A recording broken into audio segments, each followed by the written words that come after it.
Sir பள்ளிவாசல் அப்படிங்கிறாங்க இல்லையா, அதற்கும் அந்த தர்கா அப்படிங்கிறதுக்கு என்ன சார் வித்தியாசம்? பள்ளிவாசல் என்பது இறைவனின் இல்லம். சரிங்க. அவனை வழிபடுவதற்காக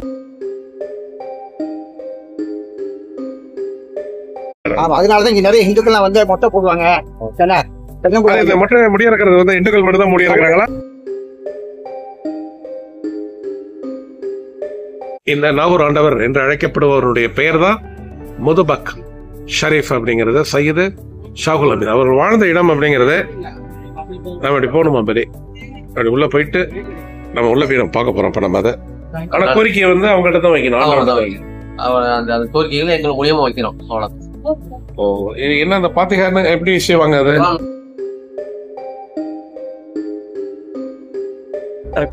அந்த குழந்தை இல்லாதவர்கள் அந்த வெற்றிலையை ரொம்ப பிரதானமாக எடுத்து ஒரு வேண்டுதலாக வைத்து அது இறைவன் கொடுக்கிற அருளை கொண்டு அந்த வேண்டுதல் நிறைவு. அந்த வெற்றிலையை வாங்கிறது குழந்தை பேர் வேண்டி வர்றவங்க. இன்னமும் கூட இஸ்லாமியர்களில் பலர் இந்த தர்கா வழிபாட்டை வந்து ஏற்பதில்லை அப்படிங்கிறாங்க. அது ஏன் அப்படிங்கிறத நம்ம பிறகு பார்ப்போம். இந்த வீடியோ ஸ்கிப் பண்ணாம பாருங்க.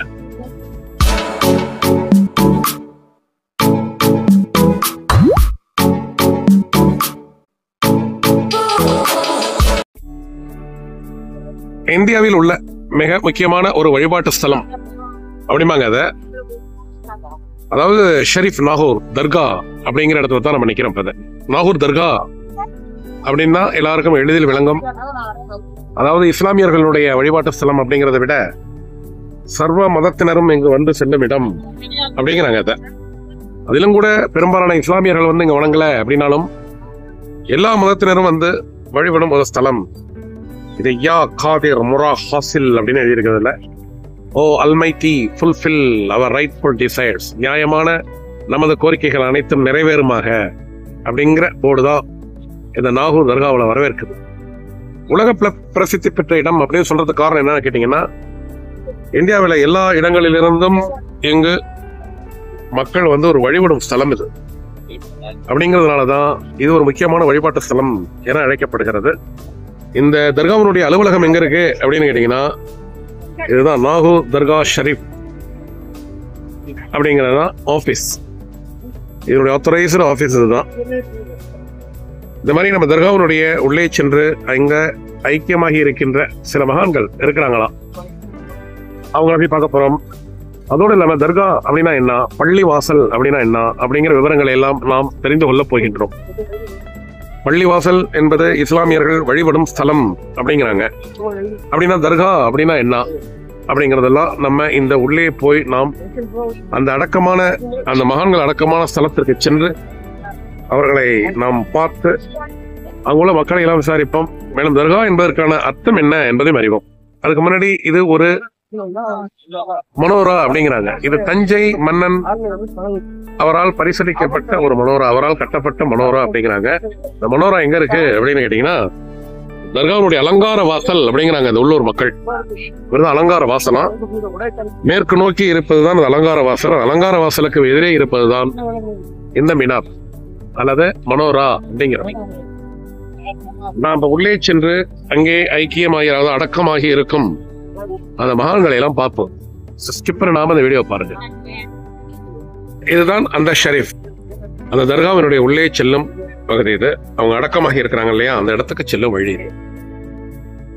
இரண்டு புறங்களும் கடைகள் ஒரு நல்ல நீட்டா வச்சிருக்கிறாங்க. அந்த இடத்த உள்ள போய் பார்ப்போம்.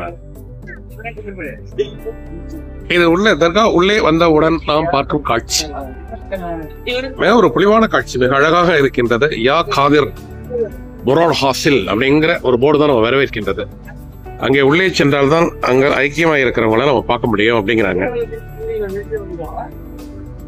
நல்ல ஒரு ரம்யமான ஒரு நேரத்தில் வந்திருக்கின்றோம், ஒரு அழகான ஒரு இடத்திற்கு வந்திருக்கின்றோம் என்று என்ன தோன்றுகிறது.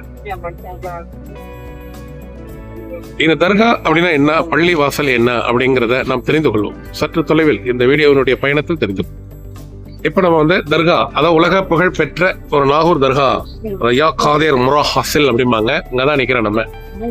இந்த பள்ளி வாசல் அப்படிங்கிறது மாஸ்க் அப்படிங்கிறோம், தர்கா அப்படிங்கிறது நம்மள மகான்கள் எல்லாம் ஐக்கியமான இடம் அப்படிங்கிறாங்க. அதற்கான வித்தியாசத்தை என்னன்னு பார்ப்போம். சார் பள்ளி வாசல் அப்படிங்கிறாங்க இல்லையா, அதற்கும் அந்த தர்கா அப்படிங்கிறதுக்கு என்ன சார் வித்தியாசம்? பள்ளிவாசல் என்பது இறைவனின் இல்லம்.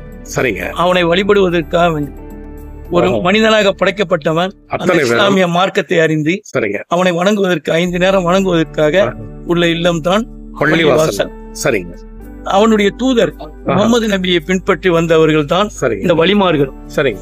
அவர்கள் தான் இந்த தர்காக்கள், மகான்கள் என்று சொல்லக்கூடியவங்க, மகான்கள் அடக்கமானவர்கள், ஒரு ஐக்கியமான. ஆமா, அவர்கள் பிறந்து வளர்ந்து அந்த தியானங்கள் ஈடுபட்டு சரி. இறைவனோட சஞ்சரிச்சு சரிங்க. அவருடைய முகமது நபி அவருடைய வழியை பின்பற்றி வழியை பின்பற்றி அவர் தூதருடைய வழியை பின்பற்றி வந்தவர்கள் தான் மகான்கள். அவர்கள் மூலமாக பல அற்புதங்களை இறைவன் நிகழ்த்தி கொண்டிருக்கிறான். இறைவன் வந்து இவங்க மூலமாக இறைவன் அதை நிகழ்த்தி கொண்டிருக்கிறான். அந்த சக்தியை அவர்கள் பெற்றிருக்கிறார்கள். அவர்களுடைய தியானத்தின் மூலமாகவும் வழியின் மூலமாகவும் அந்த இறைவனிடம் சஞ்சரிக்கக்கூடிய சக்தி அவர்கள் பெற்றதனால் நாம் வைக்க கோரிக்கைகளை அவர் நிறைவேற்றிக்க தர வேண்டிய இடத்தில் அவர்கள் மகான்கள் இருக்கிறார்கள். அமானுஷ்ய நிகழ்வுகளை நிகழ்த்தி காட்டும் சக்தியை இறைவன் கொடுப்பதுதான். அவன் இல்லாமல் ஒன்றும் இல்லை. சரிங்க சார். ஆக எல்லா புகழும் இறைவனுக்கு. அவனுடைய தூதர் முகமது நபி ஸல்லல்லாஹு அலைஹி வஸல்லம். அதனுடைய இதுதான் எல்லாம். இங்கே வந்து ஐக்கியமாயிருக்கிற அந்த மகானுடைய பெயரை சொல்லாம நீங்க அவங்களுடைய திருநாமம். அவருடைய திருநாமம் சையத் அப்துல் காதிர் ஷாஹுல் ஹமீத் அப்படிங்கிறவங்க. ஆமா, அவரு 11 திருநாமங்கள் இருக்குது. சரிங்க. தமிழர்கள் வந்து நாகூர் ஆண்டவர்பாங்க, மலையாளிகள் வந்து மீரான் சாஹிப்பாங்க, ஆந்திரா பிரதேச இந்த மாதிரி பகுதியில் உள்ளவங்க காதிர் வழியும்பாங்க. இப்படி 11 திருநாமங்களை கொண்டவர் தான் அவர். எல்லா மக்களுடைய மனதிலும் நிறைந்திருக்கக்கூடியவர், நிறைந்திருப்பவர் நாகூர் ஆண்டவர் என்று சொல்லக்கூடிய சையத் அப்துல் காதிர் ஷாஹுல் ஹமீத். சரிங்க சார். காதிர் வழி. ரொம்ப நல்லா சொன்னீங்க, அருமையா சொன்னீங்க. அதான் ஒரு வித்தியாசம் வருது, பள்ளிவாசல் தர்காங்கிறதுக்கு வித்தியாசம். உங்க பேர் சார்? சையத் ஷாஹுல் ஹமீத். நீங்க இந்த ஷரீஃப் இதனுடைய பரம்பரையில நானும் ஒரு பரம்பரை. இந்த பரம்பரை அவருடைய மகனுக்கு 8 பிள்ளைகள். அந்த பரம்பரை வரக்கூடியவர்கள் தான் இந்த தர்காவை நிர்வகித்துக் கொண்டு வரக்கூடியவர்களை வரவேற்று அவர்களுக்கு உள்ளதை செய்து கொண்டிருப்போம். இப்ப ஏறத்தாழ ஆண் பெண் குழந்தைன்னு ஒரு 2000 பேர் இருக்கிறாங்க. அவர்களுக்கு அத்தனை பேருக்கு இங்கதான் அவருடைய வழிகளில் இங்க ஐக்கியம் அந்த அடக்கமா இருக்கிறது. எத்தனை பேர் இங்க வந்து அவருடைய மகனுடைய சம்சாரம், அந்த பரம்பரைகள் எல்லாமே இங்கதான் அடக்கமா இருக்கிறாங்க. அவருக்கு திருமணம் ஆகல, அவருக்கு தத்து பிள்ளை, அடாப்டட் சைல்டு. அந்த மகன் பேர் என்ன? சையது முகமது யூசுப் அப்படிங்கிறது. அவருடைய மனைவி பேரு சையது சுல்தான். மகனுடைய மனைவி, மகனுடைய மருமகள், பெரிய ஐயாவுடைய மருமகள். ஆமா, அதற்கு ஒரு சரித்திரம் இருக்குது.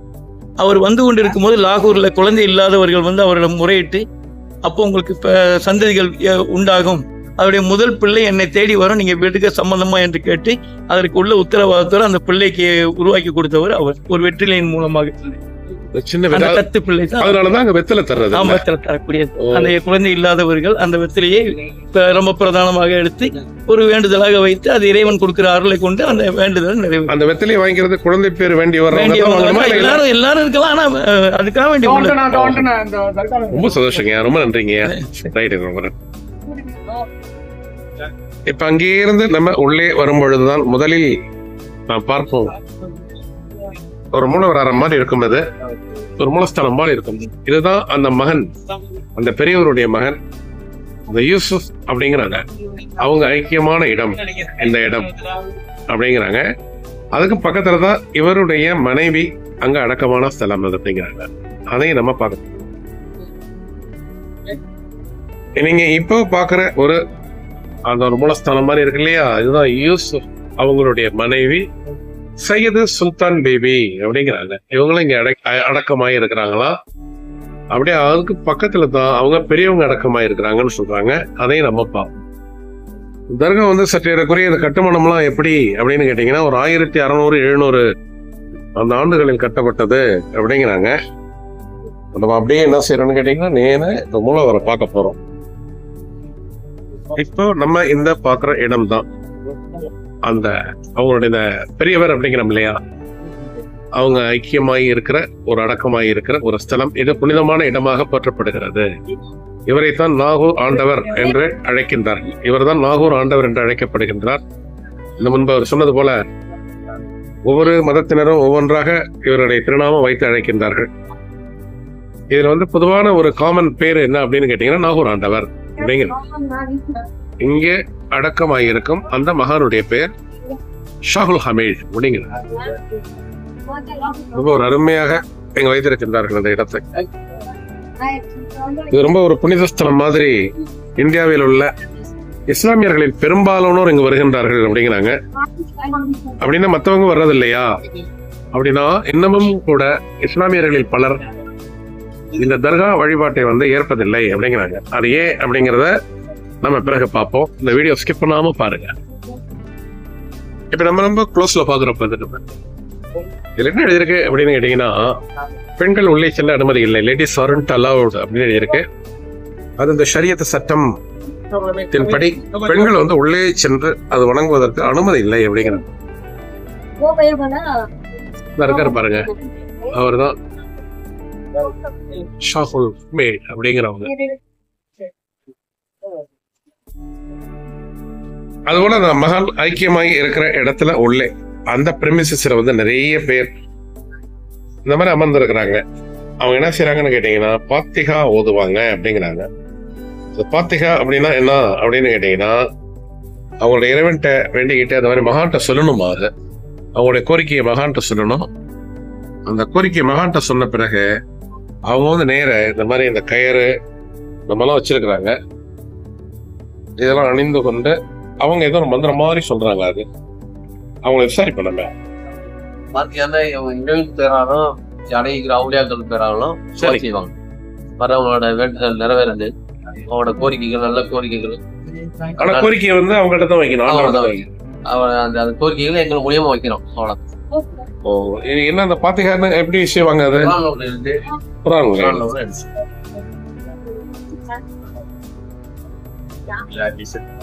என்னதான் அந்த பாத்திகா ஓதுறது அப்படிங்கிறது, இறைவன்ட்ட தங்களுடைய கோரிக்கையை வைக்கணும். இறைவன்ட்ட கோரிக்கையை வச்சுட்டு அவங்க வந்து அந்த குர்ஆன் நெறிமுறைப்படி அதுல சொல்லியிருக்காங்களா, அது மாதிரி ஏதோ மந்திரம் அதெல்லாம் சொல்லி விஷயங்க. தமிழர்கள் என்ற அல்ல, எல்லா மாநிலத்தவர்களும் வந்து இந்த மாதிரி இந்த பாத்திகா அப்படிங்கறத ஒதுக்கிறாங்க. அது மாதிரி நிறைய அந்த வளாகத்தை சுற்றி நிறைய பேர் அமர்ந்திருக்கின்றார்கள்.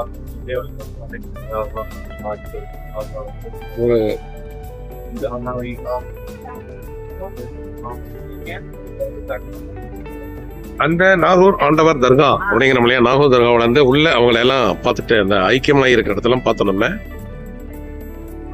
அப்படியே இங்க வரும்பொழுதுதான் இந்த இடத்துல நம்ம பாக்குறது வந்து பீர் மண்டபம் அப்படிங்கிறது ரொம்ப ஒரு புகழ் வாய்ந்தது. முக்கியமா இங்க வர்றவங்க இங்க வந்து பார்க்கணும் அப்படிங்கிறது. இந்த பேரே பீர் மண்டபம் அப்படின்னு இருக்கு. ஏதாவது அதுல ஒரு கல்வெட்டு போல அதுல இருக்கிறது பீர் மண்டபம். பிஸ்மில்லாஹி.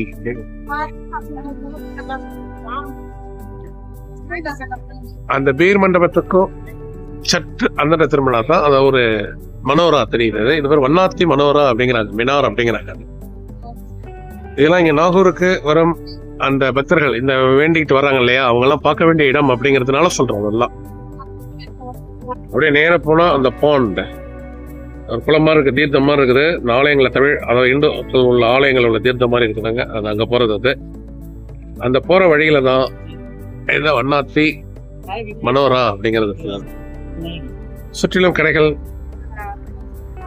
ஆரம்பத்தில் அந்த அளவுக்கு ஒரு தூய்மை இல்லாமல் இருந்த இடம் இப்பொழுது தூய்மையாக பராமரிக்கப்பட்டு வருகிறது அப்படிங்கிறாங்க. விசாரிக்கும் தருவாயில சொன்னது. இந்த நாகூர் தர்காவினுடைய முக்கியமான ஒரு அம்சம் என்ன அப்படின்னு கேட்டீங்கன்னா, அதாவது 5 மனோராக்கள் மினார் அப்படிங்கிறாங்க. இந்த 5 மினார் நம்ம இங்க இருந்து பார்க்கலாம். நம்ம இதான் நம்ம முதல்ல சொன்ன இப்ப வண்ணாத்தி மினார் அப்படிங்கிறாங்க. அது அந்த சென்டர்ல அந்த பாக்குறோம் இல்லையா, அதான் சர்ஃபோஜி மன்னன் எழுப்பிய முதல் மினார். அது அந்த வாசலையும் பார்த்தோம். பக்கத்துல ஒரு மினார், அதுபோல எங்க ஒரு மினார். இது வந்து அவர் வாழ்ந்ததாக கூறப்படும் ஒரு இல்லம் இங்க இருக்கின்றது, ஒரு வீடு. அந்த வீட்டுக்கு பக்கத்திலேயே ஒரு மினார் அந்த தரத்துல.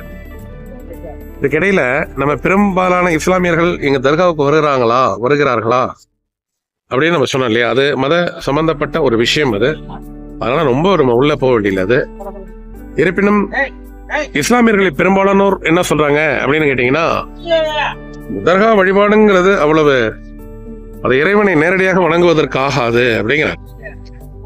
இறைவனை வணங்க வேண்டும் என்றால் நீங்க நேரடியாக இறைவனை வணங்க வேண்டும். அல்லாஹ் என்பவன் ஒருவனே, அவன் எல்லா இடத்திலும் பரவி கிடக்கின்றான். அதனால் நீங்கள் அவன் ஒருவனை மட்டும்தான் வணங்க வேண்டும். அதனால் அந்த ஐக்கியமாகி இருக்கும் இந்த இடங்களில் உள்ள இந்த மகான்கள் என்று கூறப்படுவோர் எல்லாம் ஏதோ நம்ம வந்து ஒரு வணக்கம் தெரிவிக்கலாமே வழிய வணங்குவது அந்த அளவுக்கு சரியில்லை, சரியாகாது. அது குர்ஆன் நெறிமுறைகளுக்கு முரணானது அப்படிங்கிற இஸ்லாமியர்களும் இருக்கிறார்கள். அதுதான் இஸ்லாமியத்தினுடைய உண்மையான கோட்பாடு அப்படிங்கிறாங்க. இப்ப நம்ம உள்ள வந்து அந்த ஷையத் அது ஷாகுல் ஹமீத் அப்படிங்கிறவங்க தங்கின இடம் வந்து நம்ம பார்க்க போறோம். நம்ம அங்க எங்க இருந்தாங்க வசிச்சாங்கிற இடத்த நம்ம பார்க்க போறோம். அதுக்கு இடையில ஒரு மிகப்பெரிய ஒரு மண்டபம் இருக்குது. இந்த மண்டபத்துக்கு பின்னால் நம்ம பார்க்க முடியுதுன்னு நினைக்கிறேன். ஆமா, இதற்கு பின்னால் ஒரு சரித்திரம் இருக்குது அப்படிங்கிறாங்க. அந்த சரித்திரத்தை பார்ப்போம் நம்ம. அதுக்கு முன்னாடி அந்த அவர் ஷாகுல் ஹமீத் வசித்திருக்கும் இடத்தை நாம் சென்று பார்ப்போம்.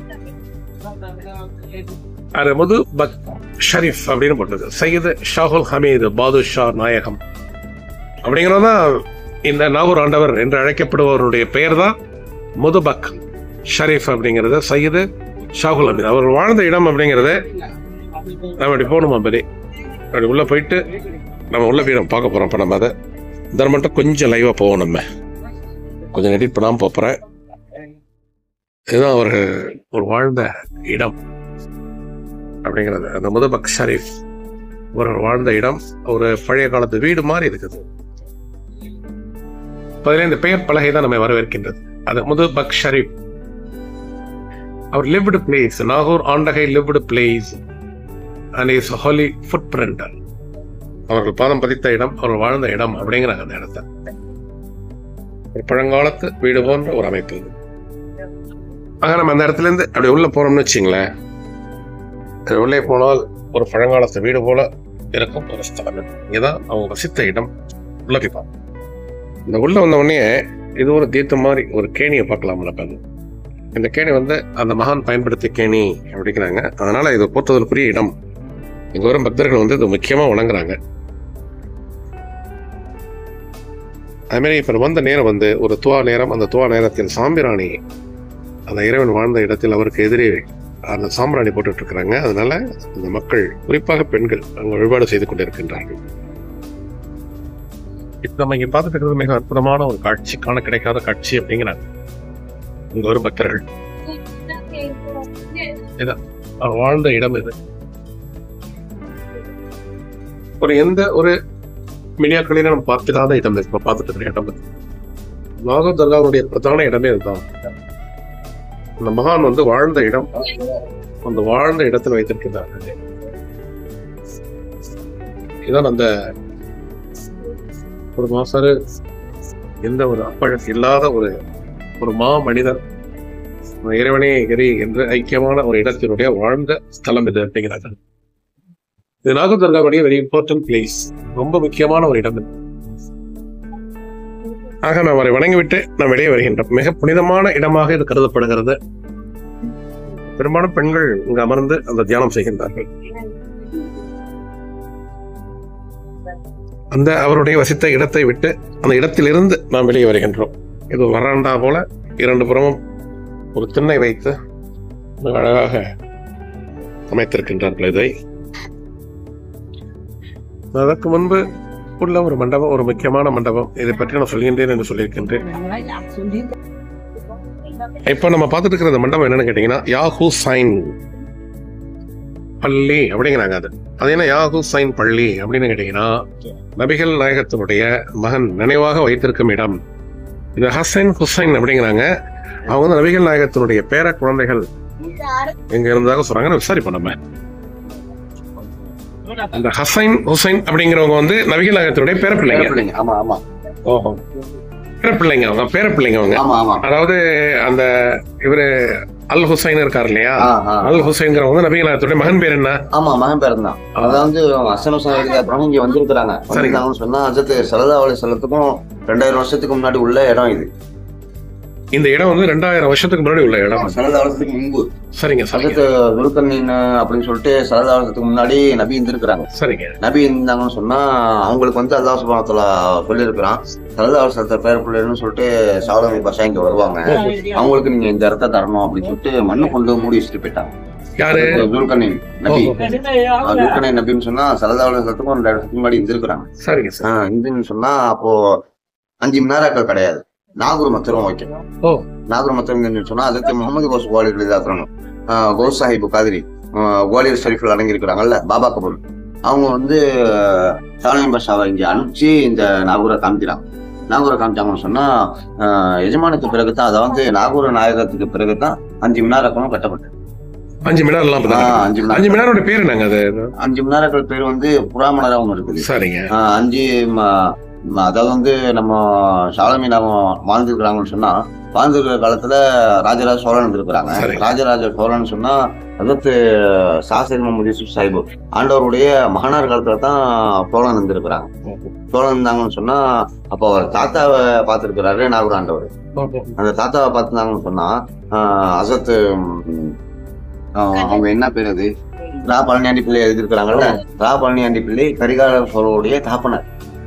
கரிகாலன் சோழனுக்கு ஆண்டவர் வந்து குணப்படுத்திருக்கிறார். குணப்படுத்திருந்தா கரிகாலன் சோழனுடைய பேரன் ராஜராஜ சோழன், கரிகாலன் சோழனுடைய பேரன் ராஜராஜ சோழன் வந்து தாதா சர்க்காருக்கு, அதாவது ஆண்டவருடைய மகனார் சாசேகம் யூசுப் சாஹிப்க்கு தந்திருக்கிறாங்க. நாங்க வந்து அதை வந்து தங்களுடைய தகப்பனார் வந்து என்னுடைய தகப்பனார் வந்து குணப்படுத்திருக்கிறதுனால நாங்க உங்களுக்கு இந்த இப்படியே கொடுக்குறோம், நிவர்த்தி பண்ணிருக்கிறாங்க ஆண்டவர். அப்போ ராஜராஜ சோழனுக்கு வந்து சாசேகம் யூசுப் சாஹிப் இதாகி இருக்கிறாங்க, ஜோஸா இருக்கிறாங்க. இப்ப ராஜராஜ சோழன் வந்து சாசேகம் யூசுப் சாஹிப்க்கு கொடுக்குறாங்க. அந்த இடம் தான் நாகூர் உள்ளது. அதுல குறிப்பா இந்த இடம் வந்து உங்களுக்கு வந்து யாகுசைன் பள்ளிங்கிறாங்க. யாகுசைன் பள்ளின்னு சொன்னா இந்த இடம் அப்படின்னு சொன்னா அசத் ஆண்டவர் வந்து சொல்லியிருக்கிறாங்க தன்னுடைய மகனார் சாசேகம் யூசுப் சாஹிப்ட, நான் இறந்துட்டு பிறகு 2 மலக்கு வருவாங்க, அதாவது வானவர் 2 பேர் இறங்குவாங்கன்னு சொன்னா மழை வானம் பொழியும், வானம் பொழிஞ்சத்தோட மலையில இறங்குவாங்கன்னு சொன்னா மலையில தான் நீங்க குளிப்பாட்டணும், இந்த குளிப்பாட்ட தண்ணி எங்க போய் உழுவுதோ அது பழமாக்கிக்கணும். நாகூர் ஆண்டவர் மீனாண்டவர் சாசேகம் சொல்லியிருக்கிறாங்க. சொல்லியிருக்கிற காரணத்தினால இறந்ததுக்கு பிறகு ஆண்டவர் மீனாண்டவர் இறந்ததுக்கு பிறகு 2 வானவர்கள் வந்து சாசேகம் ஆண்டவர்கிட்ட கேட்கணும் என்ன கோரிக்கை. விசேஷம் விசேஷம் வந்து சித்திரை உன்னலத்தை இருப்பாங்க. சித்திரை உன்னலத்து இருந்தாங்கன்னா சித்திரை சித்திரை வருஷத்துல ஒருத்தர் தான் திறப்பாங்க. சித்திரை 1 திறந்தாங்கன்னு சொன்னா வைகாசி 41 வரையிலும் 11 வரையிலும் திறந்துருக்கும். இந்த 41 தேசம் வந்து இங்க கூட்டம் இருக்கும். 41 நாட்கள் மட்டும் தான் திறந்திருக்கும் ஒரு வருஷத்துல. சித்திரைக்கு வைகாசி மத்த நாள்லாம் வந்து நாட்கள் பூட்டி திறக்க மாட்டாங்க, யாருமே திறக்க மாட்டாங்க. யாகுசைன் பள்ளி மட்டும் அப்படி ஒரு இது. வருஷத்துல 41 நாள் ஆண்டவருடைய அந்திரி வருது, அப்ப திறப்பாங்க. ஆனா பாபாவுடைய மக்கள் மட்டும்தான் இருப்பாங்க. அதாவது பாபா நாடி வந்தாங்கல்ல 114 அவங்க மட்டும்தான் இருப்பாங்க, தவிர வேற யாரும். நன்றிங்க. உங்க பேர் சொல்லுங்க. சையத் முகமது ஹுசைன் சாஹிப். நீங்க எல்லாம் அந்த இவங்களுடைய வம்சாவளியில உள்ள ஒரு ஆண்டோடைய வம்சாவளி. அதாவது ஆண்டவருக்கு வந்து ஒரே ஒரு மகனாரு சாசேகம் யூசுப் சாஹிப். அவங்களுக்கு வந்து 6 ஆண் குழந்தைங்க 2 பெண் குழந்தைங்க. சரிங்க. அவங்களுடைய 8 வாரசுகள்ல நம்ம நீங்க என்ன பணி செய்றீங்க? நீங்க பிரார்த்தனை பண்றதுதான். பிரார்த்தனை பண்றது. இப்ப உங்களுக்கு ஜீவனம் அதெல்லாம் வந்து இந்த கோவில் மூலமா தான் இந்த இது நாங்களுக்கு வரீங்க. அதாவது நீங்க வந்து ஆண்டவர்கிட்ட வந்து நீங்க என்ன கேக்குறீங்க அது நிறைவேற்றக்கூடிய இடமாகப்பட்டது இந்த இடம். சரிங்க. ஆண்டவர்கிட்ட நீங்க என்ன கோரிக்கை வச்சாலும் அந்த கோரிக்கையை வந்து நிறைவேற்ற. நீங்க எதுவும் வேற எதுவும் பணியெல்லாம் பாக்கல நீங்க? ஓஹோ, இது ஆண்டவனுக்கே ஊழியம் பண்ணிட்டு இருக்கிறீங்க. ரொம்ப நன்றிங்கய்யா. சரிங்க. அந்த யாகுசைன் பள்ளி அப்படி இருக்கு பாருங்க. அந்த அதான் இப்ப நம்ம மட்டும் பார்த்துட்டு இருந்தோம். அதுல இருந்து இப்படி பார்த்து இடப்புறம் திரும்பினீங்கன்னா தான் அந்த குளத்துக்கு போற வழி. அந்த தீர்த்தம் நரக குளம் அப்படியே சென்று பார்ப்போம். நம்ம இப்ப நம்ம அந்த தர்காவினுடைய பின்புற வழியாக ஒரு கொள்ளைப்புற வழி மாதிரி இருக்குது. அதுல இருந்து வந்தாதான் அந்த குளம் தீர்த்தம் குளம் இங்கதான் இருக்குது. அதற்கான குளியல் அறைகளை தனித்தனியா வச்சிருக்கு. நம்ம குளத்தை பார்க்க போறோம். அதுக்கு முன்னாடி இங்க வந்து அந்த முடி காணிக்கை அந்த மாதிரி இந்த இந்து மதத்தில் உள்ள மரபு வழிப்பறி எல்லாருமே இங்க செஞ்சு வாங்குறாங்க. இந்துக்கள் என்றல்ல, சில இஸ்லாமியர்களும் தர்கா வழிபாட்டு முறைகள் நம்பிக்கை உள்ள இஸ்லாமியர்கள் அனைவரும் வந்து அது மாதிரி இந்து மக்களும் கூட வந்து இங்க அந்த முடி காணிக்கை செய்து கொள்வாங்க. இங்க வந்து முடி இருக்கிறது மட்டும்தான் இல்ல, காது குத்துறதுண்டா என்ன? அது வேற இடம். அது மற்றபடி இங்க வந்து முடி இருக்கிறது மட்டும்தான். சரி சரி. குளம் இருக்குதுங்க. அந்த முடி காணிக்கை செய்யும் இடத்துல இருந்து அப்படி வந்தோம்னா தான் இங்க வந்து நம்ம குளத்தை பார்க்கலாம். இரவு நேரம் ஆகிவிட்டது, அதனால நம்ம குளத்தை வந்து நல்லா ஒரு பிரைட்டா பார்க்க முடியல. நீங்க இங்க கூட ஒரு மினார் வச்சிருக்காங்க. அது குளத்திலையும் கூட ஒரு மினார். ஆக மினார் என்பது ஒரு டவர். ஆமா, ஒரு கோபுரம் மாதிரி. அந்த கோபுரம்னா நீண்ட ஒரு சின்ன ஒரு 8x8 4x4 அப்படி வச்சு அடுத்தது அப்படியே அது குறுகி குறுகி குறுகி அப்படியே மேலே போகுது. அதுதான் மினாருங்கிறது. அது ஒரு பக்கம். அப்புறம் பார்த்துருக்கிறது குளம், திருக்குளம், நாகூர் தர்காவுடைய திருக்குளம். இதில் முக்கியமான செய்தி என்னன்னு கேட்டீங்கன்னா, சமீபத்தில் தூர் வரப்பட்ட ஒரு குளம் இது. அதற்கு முன்பு இது தூய்மை இல்லாமல் ஒரு பராமரிக்கப்படாமல் இருந்த ஒரு திருக்குளம். இப்பொழுது இது ரொம்ப அதனுடைய பராமரிப்பு பணிகள்லாம் நடந்து இப்போ தூய்மையாக உள்ளது அப்படிங்கிறாங்க இங்கே உள்ள மக்கள் விசாரிக்கும் பொழுது. அதெல்லாம் டிவிலாம் எடுக்காதீங்க, என்ன நேராக நாங்கள் சொல்ல முடியாத தகவல் இதான் அப்படிங்கிறாங்க. இதுதான் திருக்குளம், நாகூருடைய திருக்குளம். நாகூர் என்பது மிக ஒரு அற்புதமான ஒரு பகுதி. ஆமாம், புராண இதிகாசங்களிலும் சரி, அதுபோல பழமையான காலங்களிலும் சரி, 1000 அதற்கு முன்பு 700 800 அந்த ஆண்டுகால காலத்திலிருந்து இந்த நாகூர் மற்றும் நாகப்பட்டினம் போன்ற பகுதிகள் எல்லாம் அந்த வரலாற்று இடம்பெற்றிருக்கின்றன. காரணம், கடற்கரை, வங்காள விரிகுடாவிற்கு தொட்டு செல்லும் ஒரு இடம். மரத்தோணியிலிருந்து இன்றைய அதிநவீன கப்பல் வரை இருந்த ஒரு துறைமுக பட்டினம் இது. அப்படிங்கிறதுனால இந்த ஊர் சிறப்பு பெறுகிறது. நன்றி நேயர்களே. நாம் இந்த நாகூர் தர்காவில் முக்கியமான பகுதிகளை எல்லாம் நாம் பார்த்திருக்கின்றோம். இன்னும் சில இடங்கள் இருக்கின்றன. அந்த நன்றி நவிழ்வதற்கு முன்னால் ஒரு வார்த்தை நாம் சொல்லிவிட்டு போவோம். முக்கியமான ஒரு விஷயம் சொல்லிட்டு போவோம். கொஞ்சம் வெயிட் பண்ணுங்க, ஸ்டே டியூன்ட். இந்த இஸ்லாம் என்பது ஒரு மரபு வழி சார்ந்த ஒரு வார்த்தை. அது அதில் உள்ள இறைவன் அப்படிங்கிறதுக்கு ரொம்ப ஒரு ஒரு ஆணித்தரமாக இருக்கும் ஒரு மதம் எது அப்படின்னா இஸ்லாம் தான். அதுல இந்த மாதிரி தர்கா வழிபாட்டிற்கு பெரும்பாலான சில இஸ்லாமியர்கள் வரமாட்டாங்க அப்படிங்கிறாங்களே, அதெல்லாம் ஏன் சார் அப்படி? சில இஸ்லாமியர்கள் இங்க வணங்குறது இல்லைங்கிறாங்கல்ல. அவங்க இறைவனை மட்டும் பண்ணுவாங்க. இறை தூதர்களை ஜாஸ்தி அவங்க நம்ப மாட்டாங்க. ஜாஸ்தியா நம்ப மாட்டாங்க, நம்பவே மாட்டாங்க. அவங்க சொல்றது அதாவது இங்க நிறைய இருக்கக்கூடிய அதிகமான ஆட்கள் இறை தூதரை நம்பக்கூடியவங்க நிறைய இருக்காங்க. சரிங்க. நாகூர் ஆண்டவர் பல ஊரை சுத்திட்டு நாகூர் ஆண்டவர் இங்க வந்திருக்காங்க. அதாவது இந்து முஸ்லீம் கிறிஸ்தவ எல்லாருக்கும் ஒரே மாதிரியா உள்ள ஆண்டவர் நாகூர் ஆண்டவர். மதபேதம் அவர் கிடையாது. யாரும் வணங்கலாம், போகலாம், எல்லாரும் வரலாம், எல்லாரும் போகலாம். உள்ளேயும் கூட எல்லாரும் எல்லாரும் வரலாம். வேற்றுமை கிடையாது, எல்லாம் ஒன்றை. இஸ்லாமத்துல மட்டும் சில பிரிவினைகள் இருக்கிறாங்க சொன்னா அவங்க சில பேருக்கு சில பிடிக்கும், சில பிடிக்காத, சில பிடிக்கும். இறை மட்டும்தான். நீங்க இந்த மாதிரியான தூதர்கள் இது பண்ண மாட்டாங்க. அவங்களுக்கு நம்பிக்கை இல்லை. அவங்களுக்கு நம்பிக்கை இல்லை. அதை நம்ம ஒண்ணு சொல்ல முடியாது. அவங்களுடைய உங்க பேருங்கய்யா? எங்க பேரு தாஹா பஞ்சபாக. நீங்க நாகூர் தான்? ஆமா. நீங்க இந்த தர்கா வழிபாடு உண்டு? நாங்கள் இதில் சேர்ந்தவங்க. நாங்க இதில் உள்ளவங்க. இந்த ட்ரஸ்டி இதுல உண்டா? நாங்கள் இதெல்லாம் சேர்ந்தோம். 2000 குடும்பங்கள் இருக்குது அப்படிங்கிறாங்களே, ரொம்ப சந்தோஷம், ரொம்ப நன்றி. இங்க எல்லாம் இங்க எல்லா மதத்தரும் வருவாங்க. இங்க தஞ்சாவூர் ராஜா தஞ்சாவூர் ராஜா கொடுத்த இடங்கள்லாம் இங்க இருக்குது. இந்த இந்து முஸ்லிம் கிறிஸ்தவன் யாருக்கு எந்த ஒரு இதுவும் கிடையாது. நாகூர் ஆண்டவர் எல்லாருமே அவர் ஹயாத்துல இருக்கும் போது எல்லாத்தையும் ஒரே மாதிரியாக நடத்தி வந்தாங்க. அதனாலதான் இங்க நிறைய இந்துக்கள்லாம் மொட்டை போடுவாங்க. இந்துக்கள் மட்டும் தான் முடியாங்களா? எல்லாரும் செய்வாங்க. என்ன குழந்தை எல்லாம் நேர்த்திக்கடன் பண்ணிக்குவாங்க. அவங்க முத பிள்ளையா தான் முடியா இருக்கிற நேர்த்திக்கடன் பண்ணிக்குவாங்க, முடியா இறக்குவாங்க. இதே மாதிரி இது அவங்க செய்ய மாட்டாங்க. அந்த இது செய்ய மாட்டாங்க. அதாவது அவங்க என்னன்னா அந்த இஸ்லாம் மார்க்க நெறிமுறைகளை இறைவனை மட்டும்தான் நீ போட்டணும் அப்படிங்கறதுனால அவங்க வர மாட்டாங்க. அவங்களுடைய நம்ம தலையிட முடியாது. அவங்களுடைய இது இங்க எல்லா மதமும் ஒண்ணு. நன்றிங்க, ரொம்ப நன்றி. நன்றி நேயர்களே. இந்த காணொலியை கண்டமைக்கு நீங்க ஒரு இந்தியாவில் உள்ள மிக முக்கியமான ஒரு வழிபாட்டு ஸ்தலத்தை நம்ம இன்னைக்கு பார்த்துருக்கிறோம். அது நாகூர் தர்கா. நாகூர் தர்கா அப்படின்னா என்ன, பள்ளி வாசல் என்ன அப்படின்னு பார்த்துருக்கிறோம்.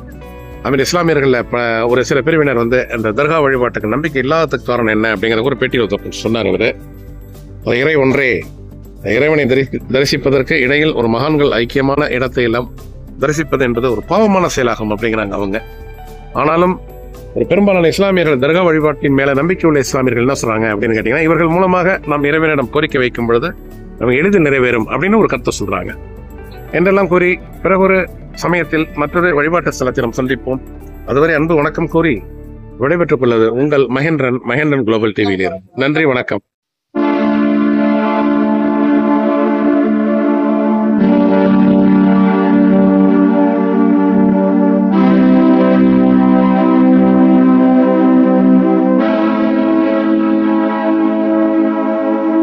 வணக்கம்.